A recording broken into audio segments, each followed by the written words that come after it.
பிரியமானவர்களே, ஆண்டவர் ரட்சகருமாக இயேசு கிறிஸ்து நாமத்தில் அன்பின் வாழ்த்துக்கள். ஆண்டவர் உங்களோடு கூட இருக்கிறார்.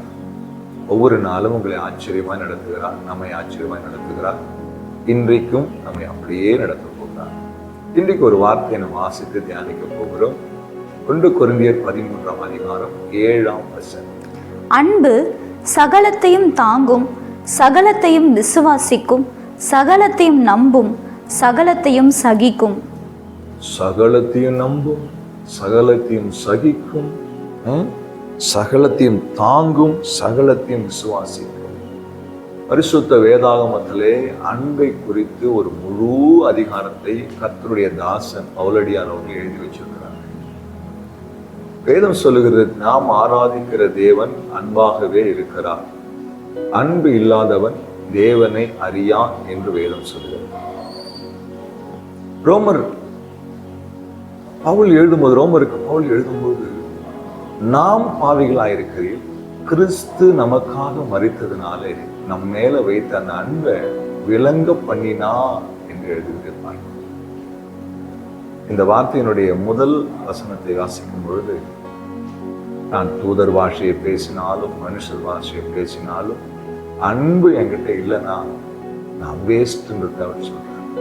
தேவ பிள்ளைகளை, ஆண்டவர் ஆராதிக்கிறோம், ஜெபிக்கிறோம், உபவாசிக்கிறோம், ஆண்டவருக்கு ஊழியம் செய்கிறோம், எல்லாம் சரிதான்.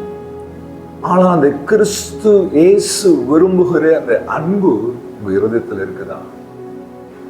மற்றவர் சொல்லுகிற ஒரு சின்ன வார்த்தையை கூட பொறுத்து கொள்ள முடியாமல் நாங்கள் இத்தனை ஆண்டுகள் கிறிஸ்தவர்களாக இருக்கிறோம், அபிஷேகத்தை பெற்று இருக்கிறோம், அந்நிய பாஷை பேசுகிறோம், ஆண்டவர் எங்களை கொண்டு மகிமையான காரியங்களை செய்கிறேன், எல்லாம் சரி பிரதர், சரி சிஸ்டர்.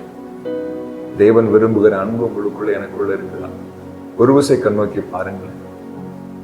கர்த்தருடைய ஊழியக்காரர் சொல்லுகிற ஒரு வார்த்தை உங்களால தாங்க முடியாது, ஒரு ஆலோசனை உங்களால தாங்க முடியாது.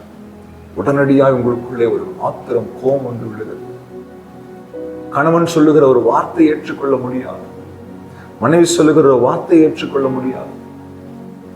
ஒரு சின்ன வார்த்தை கூட நம்மளை உடைத்து விடும், ஒரு சின்ன அசட்டை கூட நம்மளை உடைத்து விடும். உடனே நமக்குள்ள ஒரு கோபம் வந்துவிடும். தேவ பிள்ளைகளை, கிறிஸ்துவின் அன்பு உங்களுக்குள்ள இருக்குமானால் தாங்கிக் கொள்ள முடியும், சகித்து கொள்ள முடியும், விசுவாசிக்க முடியும், நம்ப முடியும். காரணம் என்ன தெரியுமா?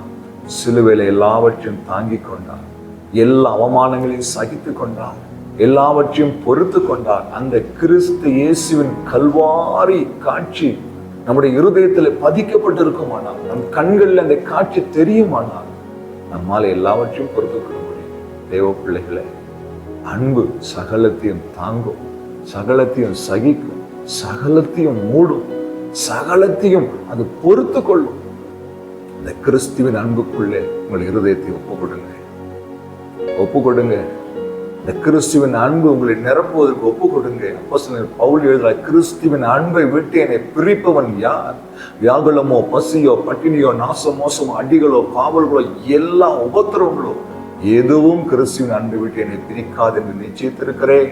அதே பவுலடியார் சொல்லுகிறார், கிறிஸ்துவின் அன்பு என்னை நெருக்கி எவுகிறது.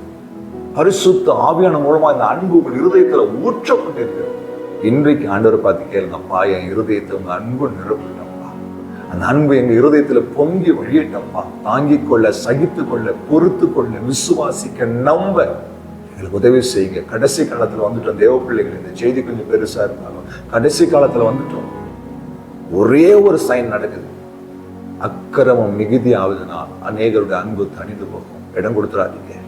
தேவ அன்புக்காய் கதறுங்க, கெஞ்சுங்க, எல்லாத்தையும் சகித்துக் கொள்ளுங்க, பொறுத்து கொள்ளுங்க. ஆண்டவருக்காய் எல்லாவற்றையும் தாங்கிக் கொள்ளுங்க.